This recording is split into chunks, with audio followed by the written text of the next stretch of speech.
American record. Congratulations. Thank you. And a significant record. Thank you. So, talk us through the race a little bit. Yeah, I actually didn't know what pace I was on the whole time, so I just was given instructions to go off my pacers and not think about time at all, and so I had no clue what pace I was running until I think like a mile to go. A few people had told me to pick it up, so I thought, oh, I must be close to either breaking 2:20 or the American record, but I didn't know which one. So when I crossed the finish line, I was really surprised with the time and the place, and I'm just really, really happy. It's been so long since I've run a marathon, and I'm really happy to have a positive experience here. Conner, same question for you. Talk us through your race a little bit. There was a lot of speculation in advance whether you would be to make a debut record here. Oh, thank you. Yeah, it was, the goal was trying to break that American debut record. I didn't quite get it, but it was a great experience nonetheless. I could tell went out a little too quick, and then kind of a little bit ahead of my pacer. And when he caught up, or I slowed down, he caught up. He kind of he wasn't hitting the pace exactly right on. He started getting a little slow, so we were off pace. We started getting quite off pace about 10K in, so I started to pick it up, and then I think he dropped out right about 10K or 11K, and then I led. There's a big pack of us for a long time that I just kept leading, and then a few of us would there was a few other guys who switch off. Frank Lauer was one of them.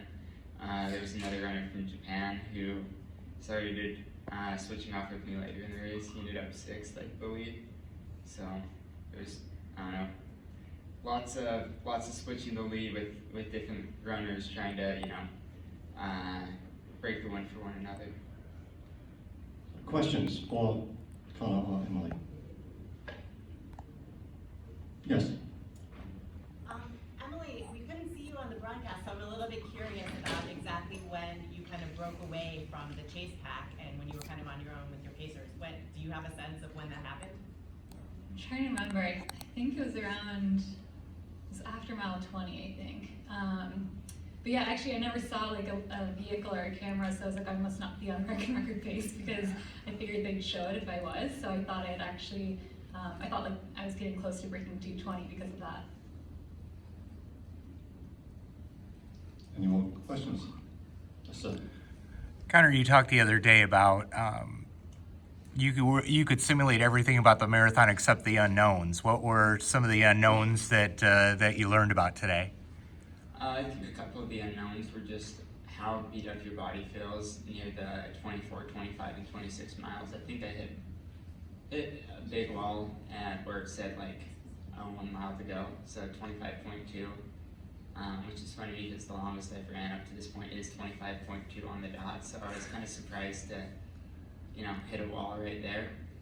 But also then, I think fueling close to the end of the race, I don't think I've had that much liquid in my stomach in a race before, and so at the end it was like I don't even want to take anything, I just want to run. So I think those are the two biggest unknowns. Yes.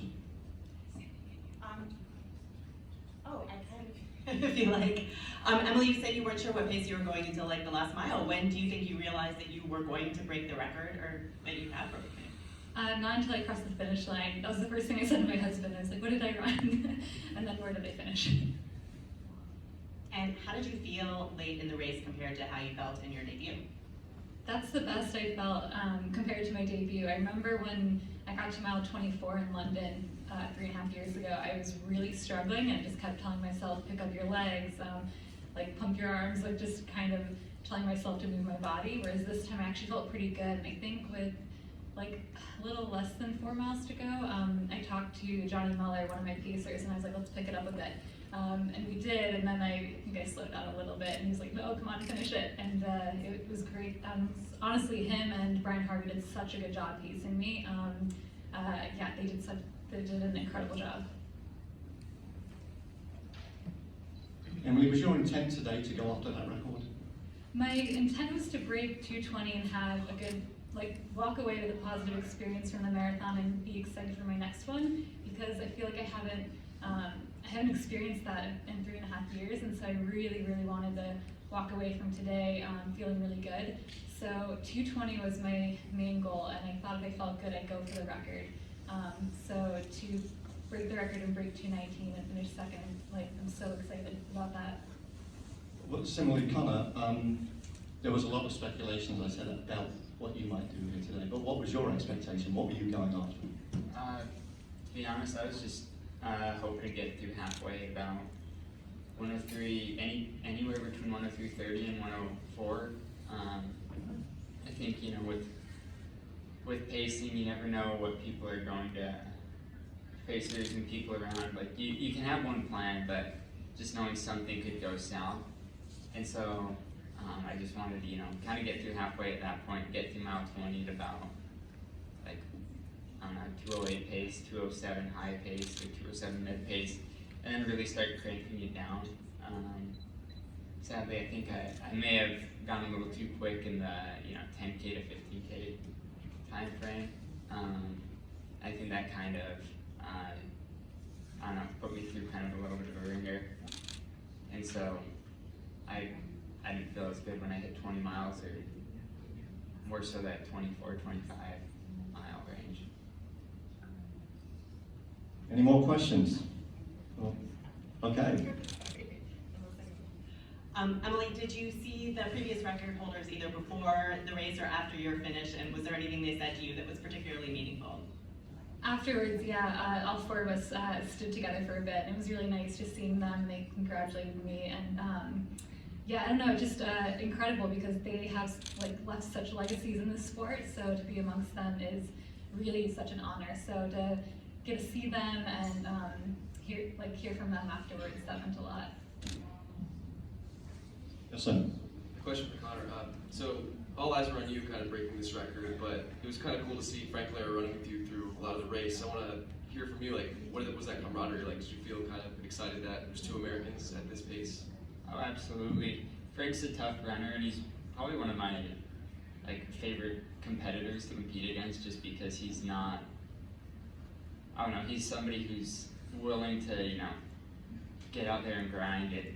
The pace is fast. He's willing to come take the lead, and so it was nice having him there. I was expecting him to finish with me, just because of, you know, we've had a lot of races together where we've been within a few seconds of one another, and so I was expecting, when he was leading, and then when I was taking lead back from him, I thought we were going to switch every mile, but then we started slowing, and I think he hit a wall kind of close to the end. I don't know where. I think it was last 5K or 7K is what somebody told me, but it was really cool to have him there, just because I know if Frank's, you know, there, he's not somebody who's just there because he wants to see how long he can be there, but he's actually somebody who's going to be there competing.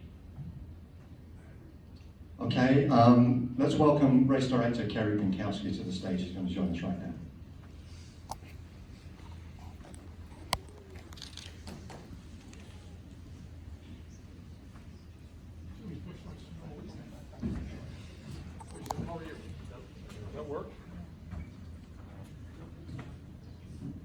Is it? Oh, there we go. All right. Good morning. Great performances. Emily and Conner, I just swallowed some candy here. I'm sorry, it's my breakfast. So I thank them for, I know with Emily, we talked probably late in the winter. We started our discussions about you coming to Chicago, so I'm really impressed with her plan, and also with Conner. So their commitment to coming to Chicago and running as well as they did. The city of Chicago was great. I mean, the first time to Chicago, I don't know what your impressions were of the course and the fans and all that, but just so proud of the way that they both performed. And obviously, we had Dina and Kira and Joan here, so it was kind of neat to have the legacy of the American record, and it goes back to Joan in 1985. So that tradition continues in Chicago. So just had a great day. Ruth, we're going to get Ruth up here in a second, fearless. Benson coming back and winning. So just the tradition continues in Chicago with the great racing and historic performances. So I think it was the second fastest woman all time, first fastest here in Chicago, Bridget Koskai. So thank all of you for your coverage and supporting. But I don't know if anyone has any questions for me, or I'll hand it over to these great champions.